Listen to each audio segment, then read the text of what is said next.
pemimpin milenial dan pemimpin perempuan BUMN. Generasi milenial bisa menjadi penggerak zaman dan penentu masa depan. Direksi milenial dan perempuan di BUMN tercatat sebanyak 12% dan 22%. Kita siap merekrut generasi milenial untuk bergabung tidak hanya di kementerian tapi juga di perusahaan-perusahaan BUMN. Direktur Milenial Bank BRI. Di PT Pelmihu terdapat pemimpin dari generasi milenial.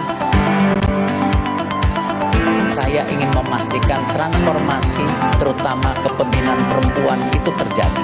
Tak hanya itu, BUMN khususnya di BNI dan juga Pupuk Indonesia terdapat beberapa serikandi pemimpin perempuan. Dengan adanya pemimpin dari generasi milenial dan perempuan, diharapkan bisa membawa BUMN sebagai cermin semangat untuk perubahan yang lebih baik lagi. BUMN, pulihkan Indonesia, bangkitkan negeri.